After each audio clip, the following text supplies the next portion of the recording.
everyone, and welcome to a very early morning, depending where you are, Zazenkai, or depending where you are, not so early.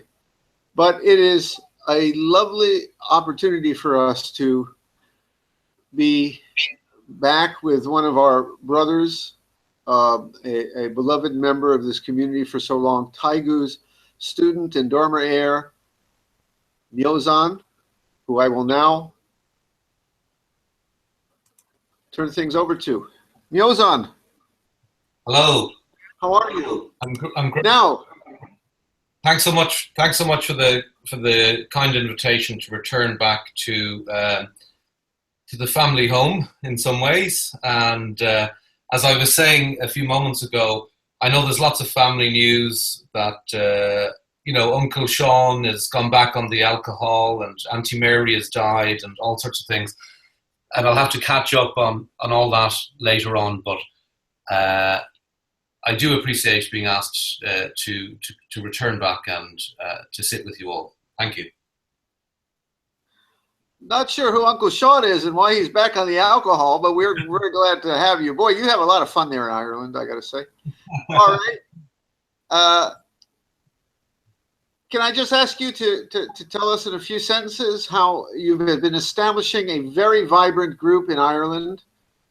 And I know that I've seen you've been engaged in many activities with Islamic and other Buddhist sects and Christian ministers to be very ecumenical. How's it been going there, establishing our way and your new Sangha in Ireland? Yes. So thanks for asking. To update you, so what's grown in the last 3 years, I suppose, is a Sangha called Zen Buddhism Ireland. And we have grown from about 2 to 3 people to about 25 people or so who come quite regularly to sit Zazen. And at the moment we're sitting once a week. I also have another Sangha in the university where I teach in Dublin, and they kind of conflate into a wider Sangha. We practice in the traditional way, in the Soto way. We sew the Buddha's robe, we perform the ceremonies, etc. And we've also engaged in some outreach, kind of engaged Buddhist activities. So one thing we did, for example, was a blood drive. When the blood stocks were low, we went as bodhisattva practice to give blood, and things like that. It's the engaged Buddhist practice is fledgling and growing in our Sangha, and one of our members is driving that. We've also, at the invitation of a local imam in one of the mosques here, a Sunni mosque in Dublin, he has invited people, a Holocaust survivor, Tommy Reichendal, who survived Bergen-Belsen. He invited him for his 80th birthday as guest of honor into the mosque, and then he invited people from Christian faiths, myself representing Buddhism, and we were there for the breaking of the Ramadan feast called Iftar, I think they call it. And then after the Orlando shootings, which I'm sure you're all familiar with, an attack on a gay nightclub, he invited us all back and members of the LGBT community to the mosque as well, which was quite an incredible evening, because I think in some ways some of the membership of his congregation stayed away. But as he explained, you don't agree with Islam, and I actually, from his point of view, said I don't agree with homosexuality. It's against my religion, but you don't have to practice my life, and I don't have to practice yours. So it was an incredible evening. So the interfaith element of what our Sangha is doing here in Dublin has grown because, and in fairness, it's the local imam that has led the way, because in these times we need to show unity, I think. Do Do you think the soil in Ireland is ripe for the growth of Zen?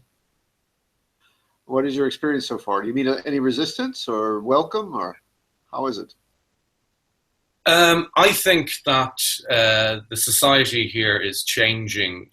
This was a very overwhelmingly Christian and Catholic society, and indeed institutionally so, in education, in third level education, in the hospitals, in the orphanages, in every kind of institution of care would be run traditionally by the Catholic Church. But because of the many scandals that have emerged, like the scandals we see in the United States, Canada, everywhere else, that is loosening that control, and necessarily so. But there is still some resistance to see, for example, Buddhist practice in third level education, because it's not quite secular. It should be multi-faith, but in fact it's still overwhelmingly Christian. So within the university where I teach, I have a sitting group, and there is a little resistance to that from the Catholic and Christian chaplains within the institution. So there's a job of work still to be done. Well, many people who could not be here today send their love and respect, and we're hoping, as I mentioned, your brother Kyotai will be here, and maybe Taigu sometime too will come for a visit. And in the meantime, should we do what we do and sit? I guess we'll sit for about 25 minutes. I'll just ring the bell.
Shingen to recite the verse to open the sutras, and then we'll be in Myozan's guiding hands.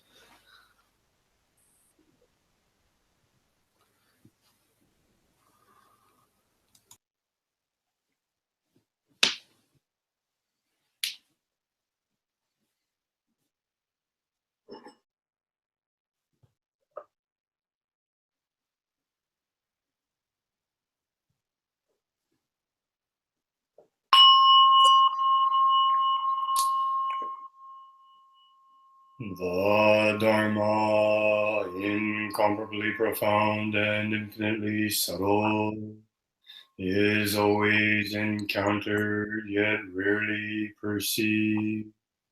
Now we see, hear, receive, and maintain this. May we all realize the Tathagata's true meaning. The Dharma, incomparably profound and infinitely subtle, is always encountered yet rarely perceived. Now we see, hear, receive, and maintain this. May we all realize the Tathagata's true meaning. The Dharma, incomparably profound and infinitely subtle, is always encountered yet rarely perceived. Now we see, hear, receive, and maintain this. May we all realize the Tathagata's true meaning.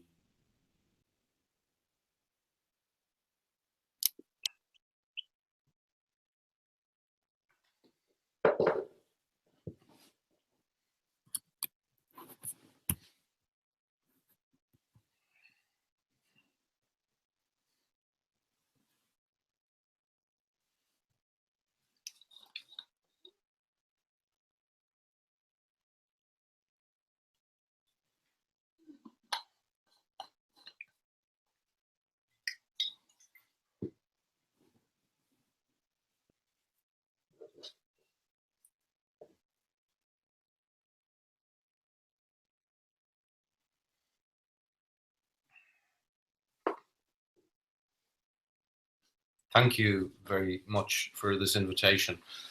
Thanks to Jundo and thanks to Shingen for his chanting. And good to see some old faces. I see lots of different people there. I see Kyonan in Mexico and Sejiki, isn't it? With that great beard, yeah, and everyone else. Great to see it. Thanks so much to Jundo for this invitation to come back to come back where so many things started for me here in Treeleaf. At the very outset, I'd like to thank first my teacher, Taigu. Taigu, who has instructed me, taught me so much, guided me for many years. So I pay tribute to Taigu. Thank you. I pay tribute to and express gratitude to Jundo for what he has created, for what he has set up here in Treeleaf, which has, set so many people on the path of the Buddha way, and continues to do so. And a very welcoming space, I think, has been created here, and that is very important. And a pioneering effort at bringing the Dharma into the 21st century. We see here people sitting from Canada, from North America, Jundo in Japan, Kyonan in Mexico, me in Europe. This is, maybe you do this so often you forget how wonderful this is. This is incredible.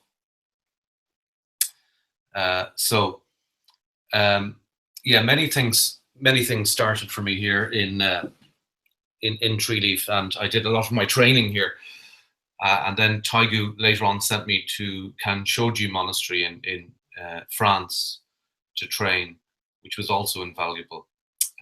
But many of the things that I learned here.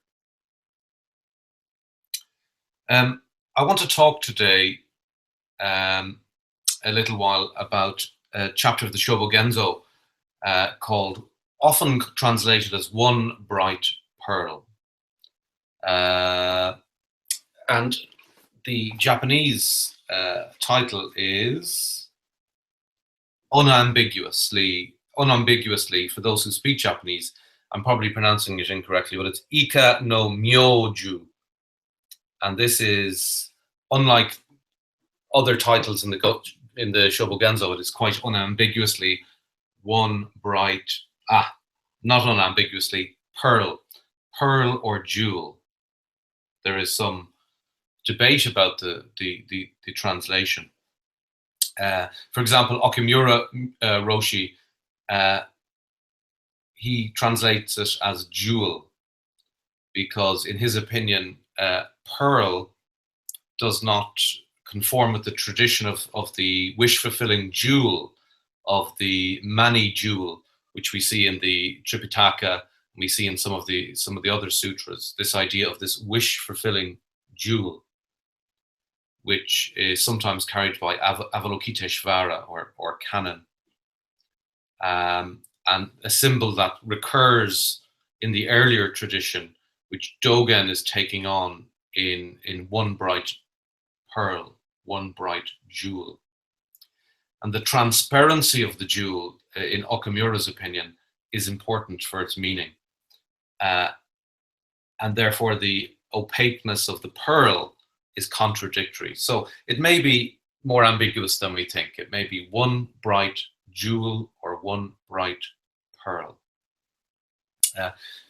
The story, the koan, that is central to this chapter of the Shobogenzo, which was written in 1238, when Dogen was still located near Kyoto, and it comes early chronologically in his composition of the Shobogenzo. It comes third or fourth. I think it's fourth, if you look at the Shobogenzo chronologically.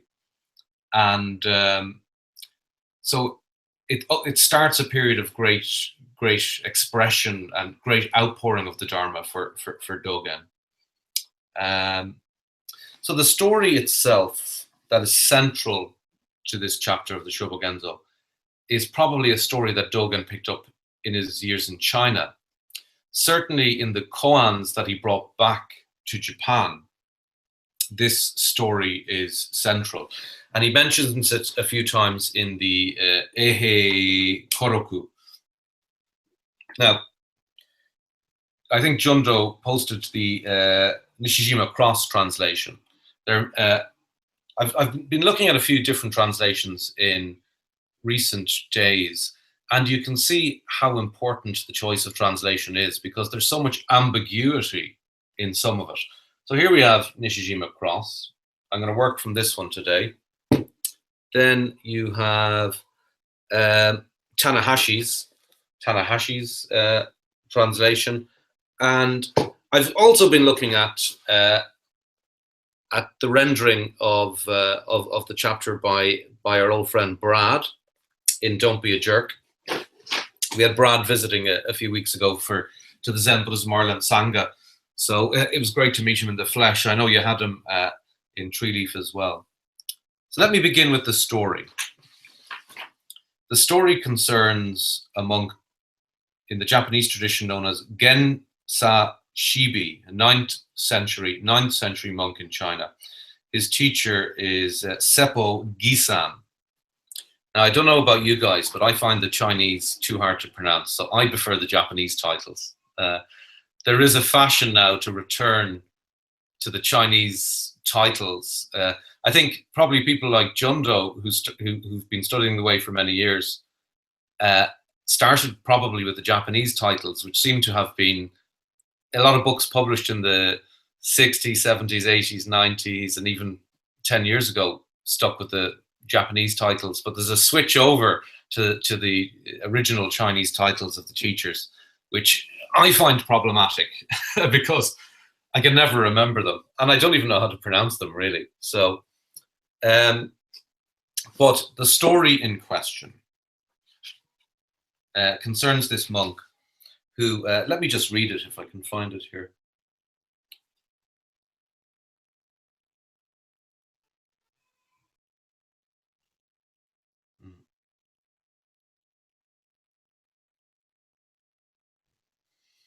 Nevertheless, he had attained the truth. And we're talking here, of course, about Genza, who was a Shibi, I suppose we could call him, who was a fisherman. He had attained the truth at last with his teacher, Seppo. He taught people with the words that the whole universe in the 10 directions is one bright pearl. One day a monk asks him, I have heard the master's words that the whole universe in the 10 directions is one bright pearl. How should the student understand this? The master says, the whole universe in 10 directions is one bright pearl. What use is understanding? On a latter day, the master asks the question back to the monk. The whole universe in the 10 directions is one bright pearl. How do you understand this? The monk says, the whole universe in the 10 directions is one bright pearl. What use is understanding? The master says, I see that you are struggling to get inside a demon's cave in a black mountain.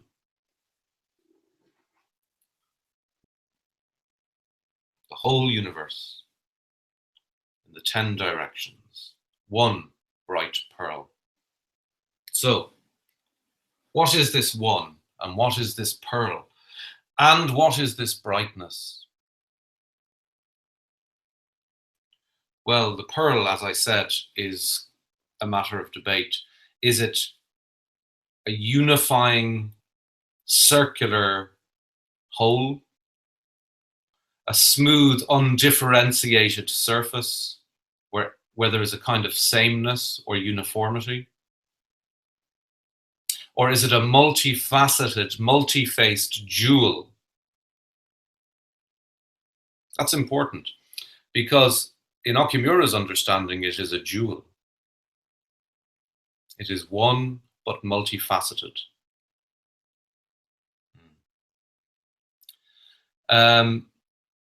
The jewel is the wish-fulfilling jewel. It is also the symbol of Buddha nature and consciousness. Coming out of the Yogacara tradition, of course, where all is consciousness, this jewel is that consciousness, that universal mind. It is also our Buddha nature, our own Buddha nature. As the Tathagata tradition teaches us, we have that Buddha nature, whether we realize it or not. So this is the pearl, this is the jewel. Its brightness is its luminosity. And the luminosity of our true nature is often spoken about in the tradition. The bright light of our pure awareness, of our true nature. And of course, like bright light, it can illuminate or it can blind. And it can do both at various times. The oneness is the totality of all things in every direction, in every time, everything that exists and does not exist in this dimension and every other dimension, everything and everything beyond that is the oneness. So, in a way, we're drawing on a much earlier tradition. We see Dogen drawing on this much earlier tradition in talking about these things. But what's key in this passage is the idea of understanding. And what we see is that in the beginning, Gensha is told by Seppo, understanding is no use, absolutely no use. So on Monday, he says, in response to the question, forget understanding. But on Tuesday, he says, so what's your understanding? Very Zen. Of course, we have a contradiction here, that on one day, understanding is useless, and the next day, understanding is sought by the teacher. Skillful means, but what's interesting about the answer is that Gensha student it is actually, sorry. Gensha student repeats back what the teacher said to him. And the teacher doesn't seem to be too happy about this, because parroting your answer back is an inauthentic answer. It comes not from yourself, but from the teacher.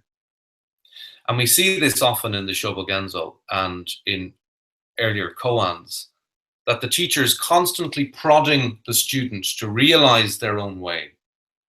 This is the beautiful thing about our tradition. It is not a dogmatic tradition. The teacher does not want the student to be a carbon copy, a photocopy, a Xerox copy of the teacher.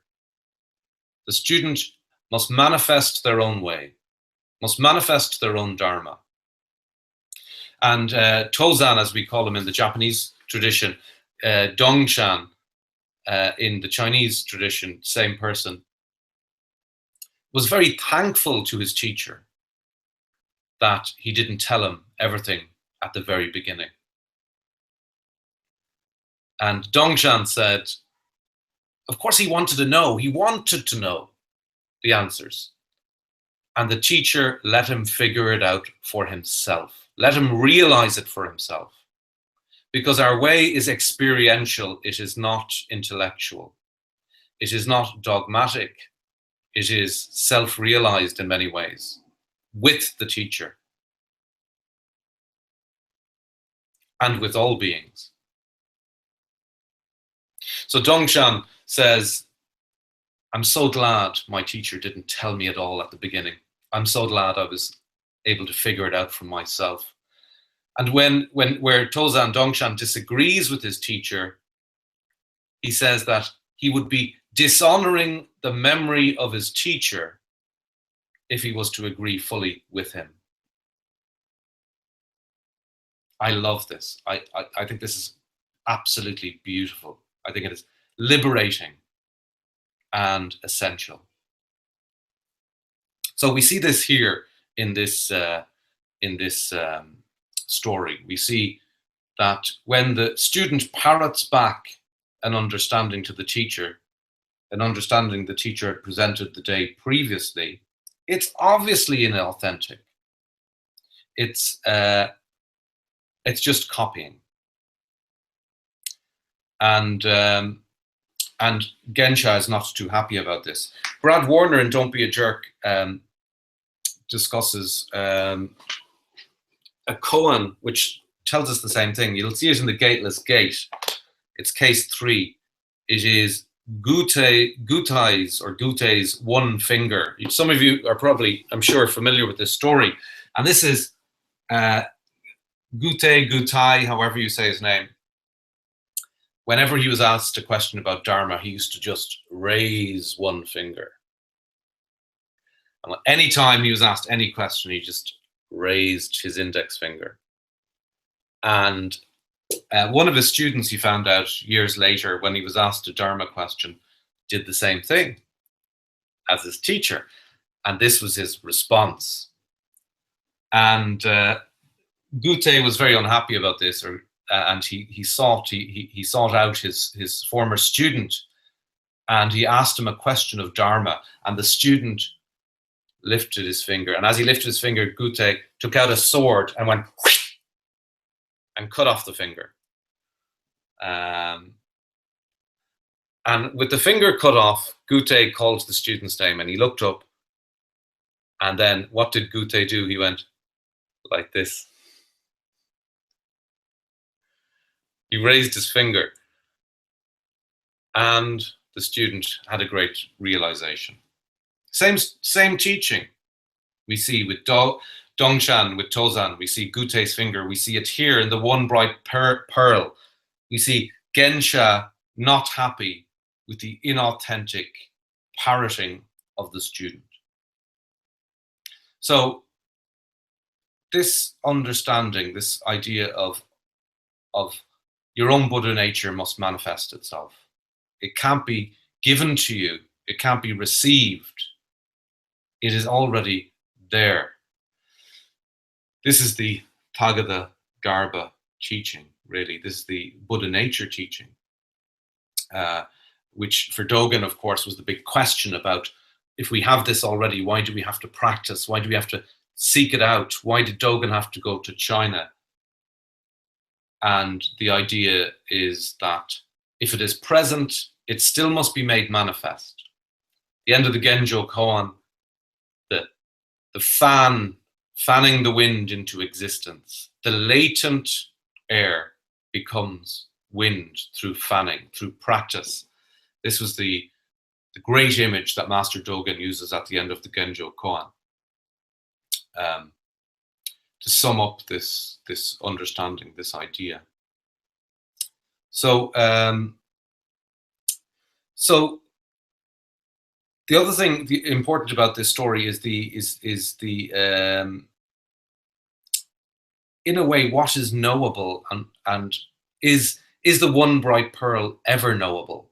Because what Dogen says later on in the chapter is, oh, I love this line. And because it is like this, the past has gone from this place, and the present comes from this place. The past has gone from this place, and the present comes from this place. So Monday's answer is no good on Tuesday.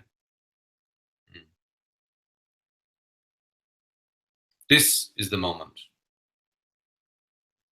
Here the way begins. Here it opens up, right here, right now.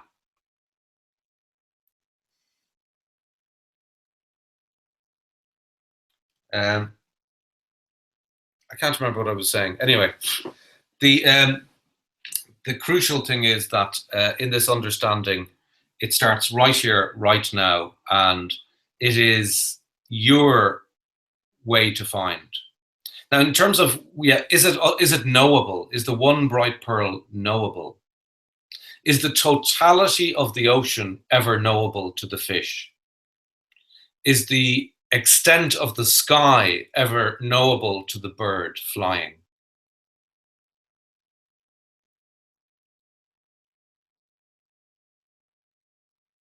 Is it? We will always see the universe through these two eyes.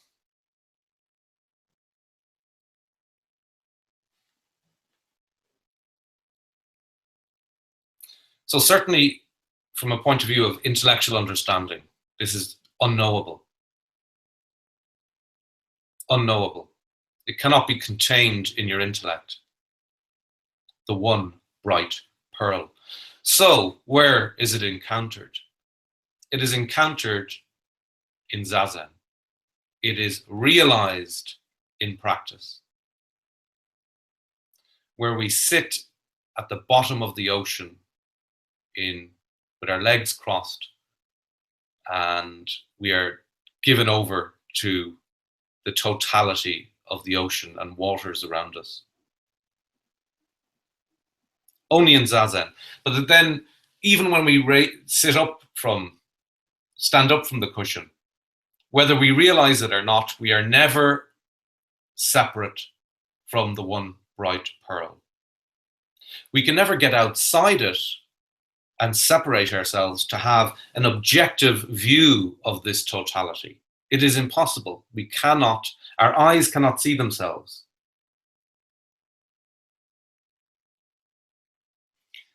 we are totally saturated in the Dharma rain. We are totally in the ocean of Dharma. We cannot escape it. So, in a way, this idea of an objective view of it is never possible. And even when we are deluded, we are in it. Even in the midst of our delusion, we are never separated from the one bright jewel.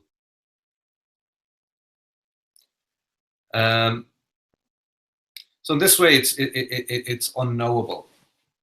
And if we are to respect the teaching of Dogen, we must apply Tozan or Dongshan's teaching. And I think we can say that Dogen is totally wrong in the One Bright Pearl. In fact, everything he wrote in the Shobogenzo is totally wrong. Forget about it. Throw it out.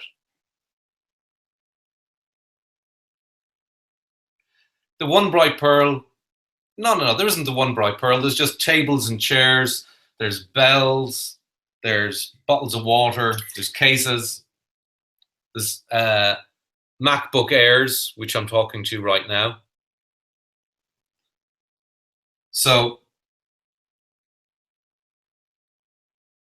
things are not One Bright Pearl. That's just baloney. One Bright Pearl, forget it. It's baloney. Do you understand?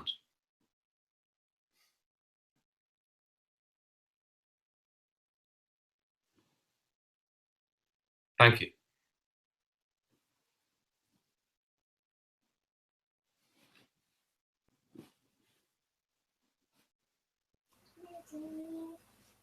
Yeah, my daughter is going to invade us here. Okay. I have the same thing. Hey, I think we'll open up things for questions. And folks at home, you can call into, we have operators standing by. You can call into our 800 number or write me at jindotreeleaf@gmail.com if you have a question. And no drumming during the talk. And please excuse me, Myozan. No, my house is the same, Dundo. They're going crazy downstairs. And who has a question? We go up. We go fast. Sada, do you have a question for Myozan? Ask him a question. No question? Okay. Did you like his talk? Bye-bye. Who has a question? Jika. No? Okay. Kyonin. I think it's Kyonin. Hello? Hello? Yes, you can hear me. Myozan, thank you very much for coming. I'm ecstatic to see you once again, to listen to you, and it's wonderful. Yes, we sometimes forget we are connected through technology, and we often forget that we are living inside this bright pearl. So this talk is wonderful. Thank you very much. I have a question. From this chapter of Shobogenzo, it ends up when the master says, I see that you are struggling to get inside the demon's cave in a black mountain. I take it in my own little deluded mind that it means that the more you seek for answers, the more you will bump into the wall, because there are no answers to seek when you are accepting the fact that you live in this huge, gigantic, white, bright pearl. But what do you think about this? The Demon's Cave in the Black Mountain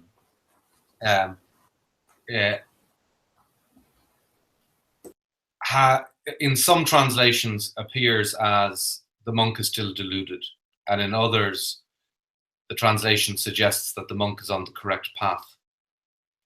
So I know Brad Warner in his commentary in his recent book says that his understanding is that Gensha is saying that the student is still deluded because he sees that as being consistent with what is said in other parts of the Shobogenzo. My understanding is that this is a traditional image of delusion. So I would agree with Warner on that. That it seems just to me that the student is being corrected in some way, and although not totally, I think Gensha is kind of saying you're on the right track. You're just not quite getting there yet. You're still swimming around in delusion a little bit by responding with a prefabricated, IKEA-made earlier answer. That's my understanding. Thank you very much.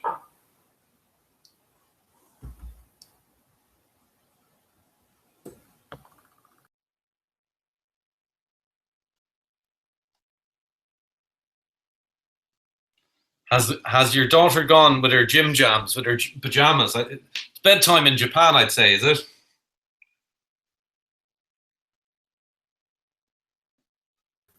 Yeah. I have a question, if I may.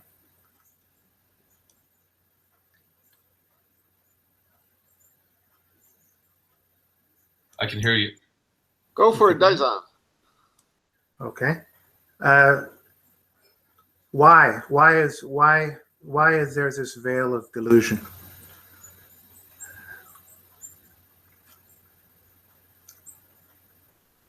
What is it made of? What drew it across? Seeming to. The three poisons of greed, ignorance, and hate. Ignorance of no self. That sounds like a description of the veil of delusion, but why is this seeming eclipse at all?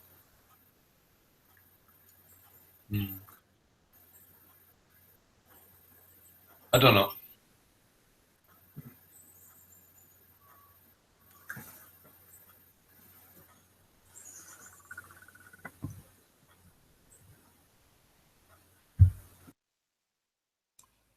We have a question from home.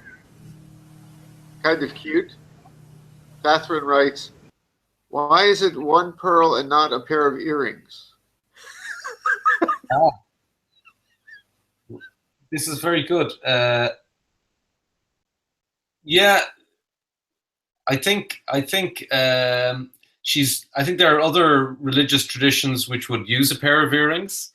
I think there was a lot of, if you think of the Cathar, a heretical offshoot of Christianity in the south of France, sometime in the Middle Ages, they thought there were two pearls. So Rome sent their Inquisition, and they all got put to the sword. Sorry. They thought there was a black pearl and a white pearl. So, I mean, she could revive the Cathar tradition. Why not?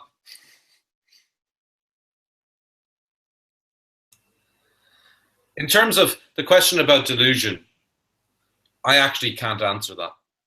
I don't know. I wasn't being dismissive in my answer. I really do not. Don't know mind about that. I don't know. I think delusion is caused by the traditional three poisons, but what it is itself, delusion, of course, is enlightenment.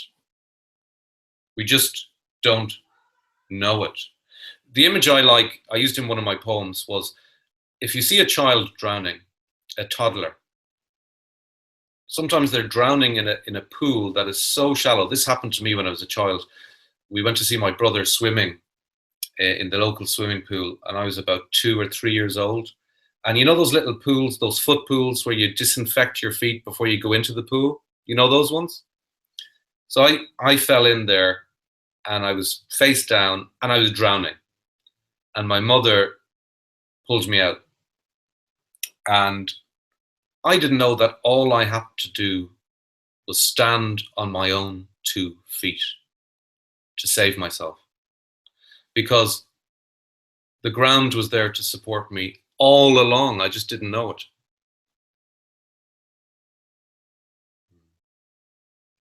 So I think our condition is like that. The ground is always there. We just have to learn how to stand up.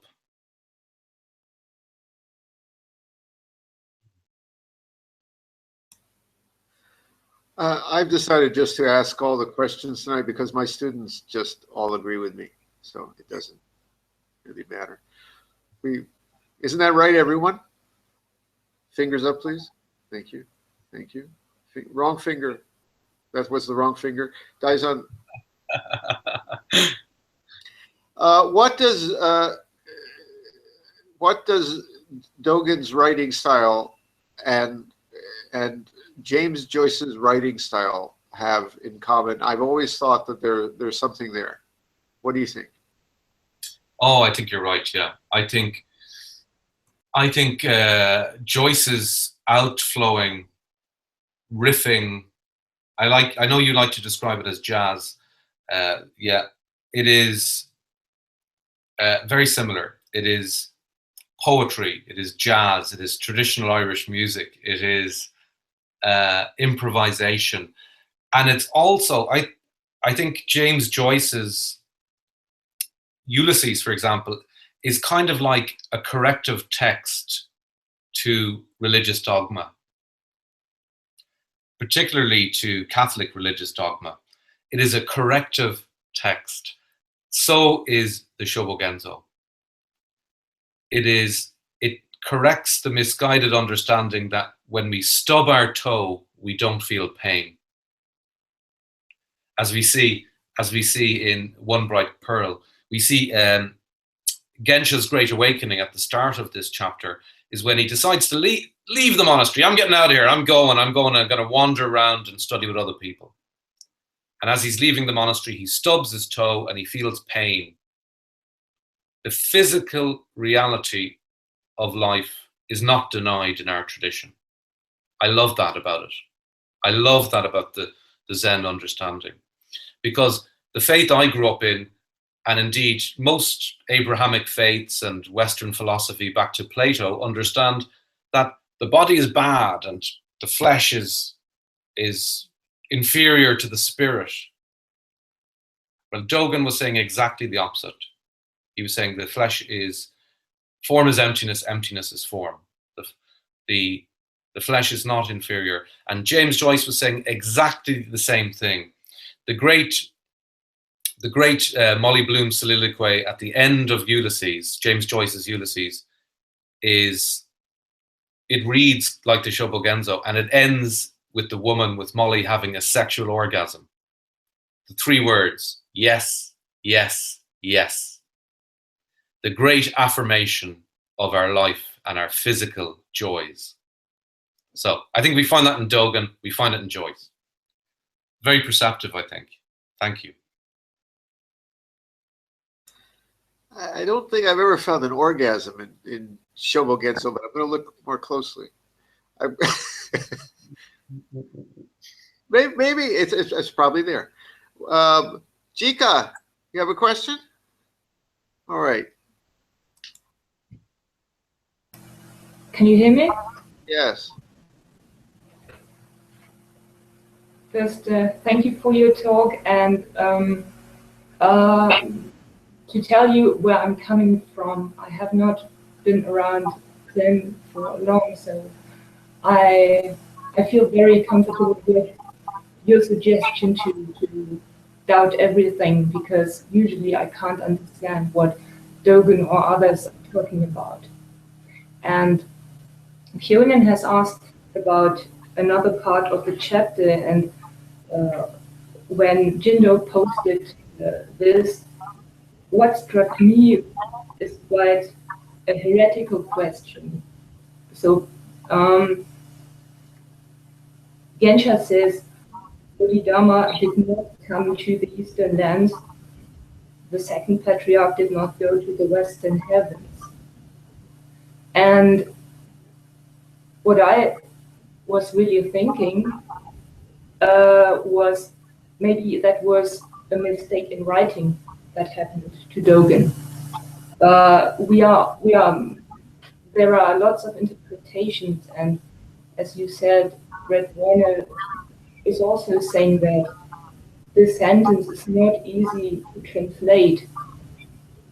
But what if this negation was maybe just a mistake? Maybe Dogen did not make mistakes, I'm not sure.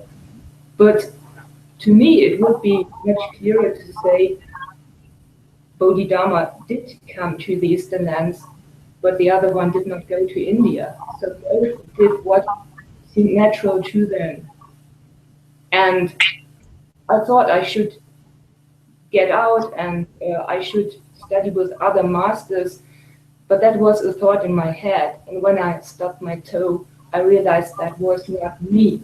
I was stuck in my head, and so I suddenly realized it's good for me to stay where I am, while the other patriarchs, they did what was correct for them. So I realized that I won't win a vote if Dogen was making a mistake or not. But can you understand why people who are quite new tend to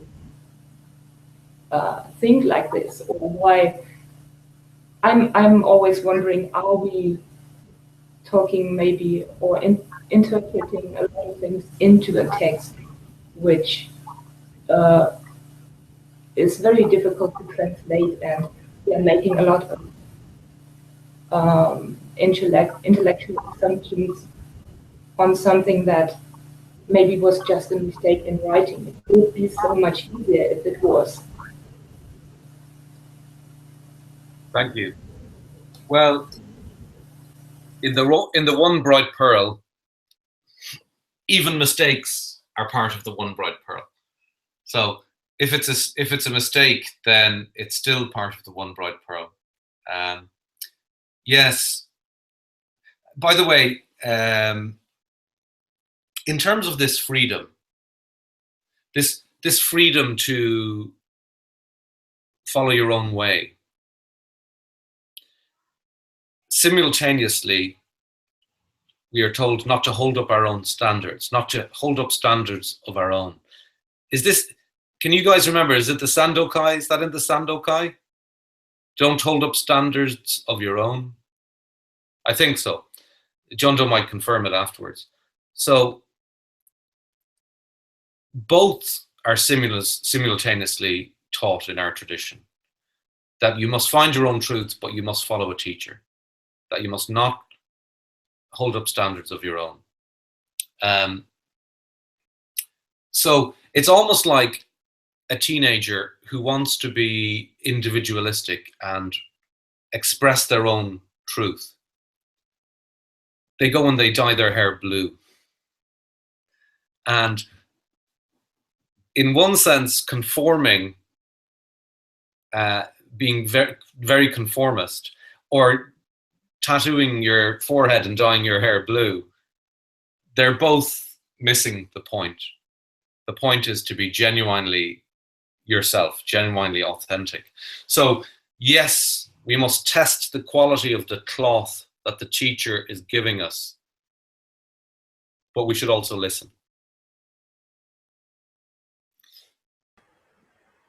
Bodhidharma not coming from China, and the second patriarch not going to India. Brad Warner describes this as they didn't make conscious decisions. They followed their own intuition. My understanding is a little different. I think that Bodhidharma, what Gensha is saying is that Bodhidharma was unmoving and unwavering. And the second patriarch was unmoving and unwavering in their pursuit of the way. And that's why he stayed with his teacher. That's why Gensha stayed with his teacher. Of course, in the Zen tradition, you can say that Dogen went to China, and you can say that Dogen did not go to China. And both are true in their own way. So the Shobogenzo is an open text, and that's why it's a luminous teaching text. It is not closed. It is not a closed book with one interpretation. So be it doesn't matter if it was a mistake. When Jackson Pollock threw paint onto his canvas, the mistakes were the art. I don't know if this helps, but I hope it does. We have a question from an old friend, Koku Andy McClellan, who writes, "Thank you so much for coming, Myozan. I was late, so I am watching one way, but really happy you have come back to talk to us. Great talk, thank you. My question, when we have lost sight of the one bright pearl for a time, how can we start to see it again? Gasho."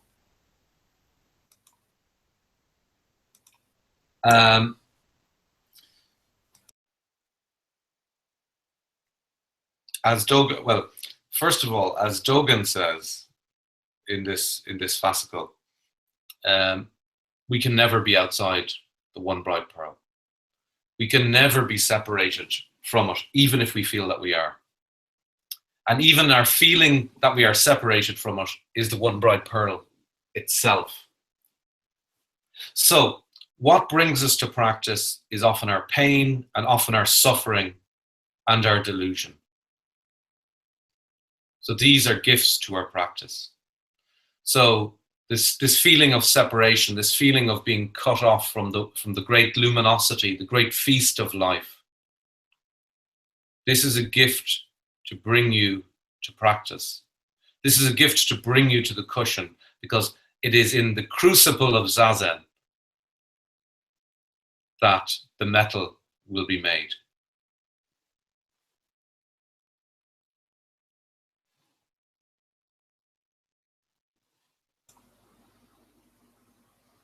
Sekishi. Thank you, Myozan, for coming to talk to us today. It's really nice to see you again. I was, as you've been talking, I've been thinking about teachers, and there is a natural inclination, I think, to if your teacher has done this over and over again, and to do it again yourself, because I think in a lot of our relationships with teachers outside of Zen, of going to school and going to college, right? A teacher is presenting information that you're absorbing, but that's not what we're doing. There's no information here to transmit. And so I was wondering, what you think. Maybe we should do away with this teacher word, and what about a midwife or doula or some other occupation that helps us birth a thing into the world instead of transmit information?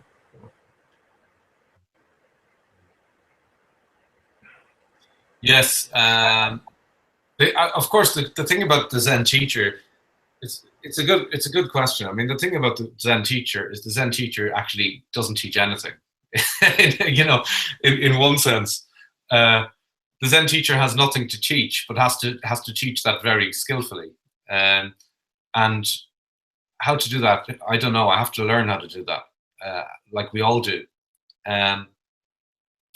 I think the midwife image is very good that you offer. The image of helping someone to bring about a new state of being, a new awareness, give birth to a new awareness.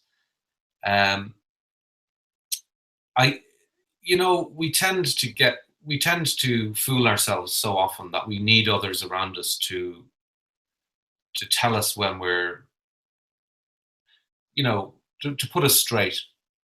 And we need a mirror in which to see ourselves clearly. And this is the teacher. And the teacher, of course, is required, but really the teacher is yourself. But of course, there is no self, and the teacher is yourself.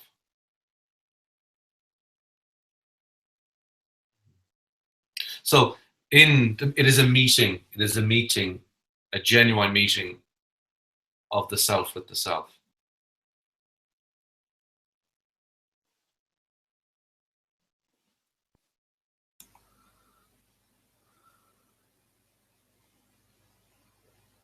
Any pressing questions? Anything at all? Jika. I'm sorry to ask so much, but I was hoping I might follow Kuku's question, because he's my angle partner, and so I think, and I can be wrong, the question might be coming from the point: can you be in too much pain to understand what you formerly understood, or even to sit? Because what you were saying sounded very encouraging, but maybe it is also difficult for someone who's really in a lot of physical pain, like stiff upper lip, and you can do this and it will make you stronger. But for someone who is really in a lot of pain, who has health difficulties, I would personally experience it as, well, I will never make that. I'm not sure if I can be stronger, if I can be put into that fire, or put myself into that fire, and it won't hurt me. I'm sorry if I misunderstood the question, but I thought I might add this.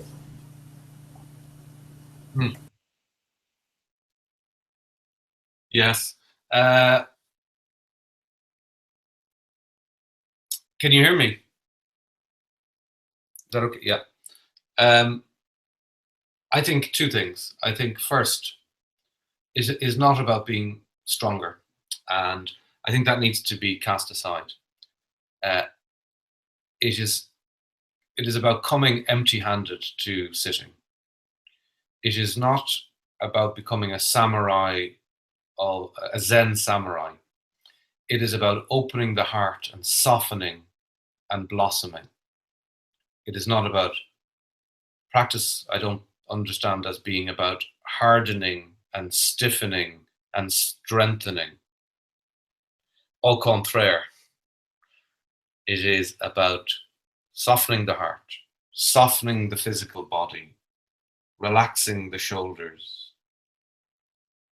relaxing the parts of your body where there are pain, and coming with an open heart and empty-handed, kind of coming with nothing, casting everything aside and sitting. And in terms of sitting, when I say sitting, I don't mean necessarily sitting for half an hour or 40 minutes in a lotus position. I mean sitting zazen. So if it's health difficulties, I mean, that's one of the reasons Treeleaf is in existence. It's one of its existential reasons for being, is there are people who cannot go to zendos to sit. And there are people who cannot sit on the ground in a cross-legged position. So, you know, no, it's not about that samurai journey. It is a journey of the heart, and a journey of softness and blossoming. The other thing I would say is that sometimes people are in too much pain to sit for too long, psychological pain. And Zen practice is not psychotherapy. And people need professional help. They need trained psychologists, psychiatrists, psychotherapists. to help them if they're struggling with these type of conditions and situations. And sometimes they must take care of that before they sit Zen.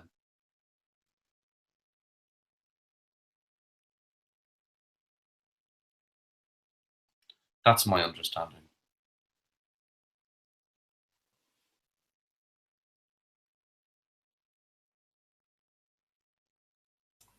Shingen. Thank you, Jindo. Thank you, Myozan. It's always a pleasure. It's wonderful to see you and hear your talks. I always enjoy them.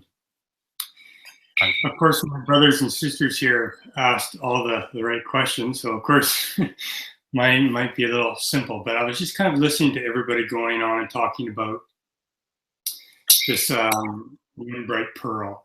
And I'm wondering if, we have joy and we have sadness or suffering in life. Is this one bright pearl the joy and suffering itself? Or is it our experience, our acceptance, or our connection with this joy and suffering? Or is it both? What do you think? I think it's both. I think it is the joy, the suffering, the joy and the suffering and the joy. It is the connection with the suffering. It is the lack of connection with the suffering.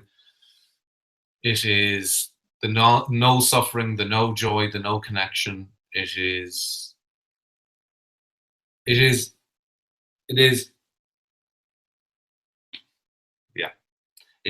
all of those things.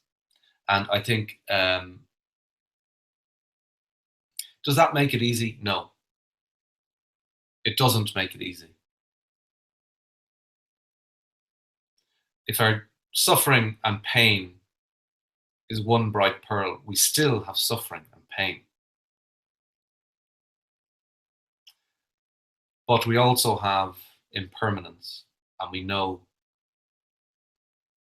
that because of the marks of existence, we know that it is transient, we know it will pass, but we still must endure it.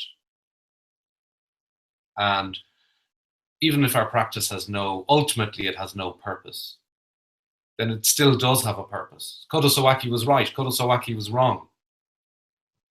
And it still helps us with our pain and suffering, our practice, even though that isn't why we practice.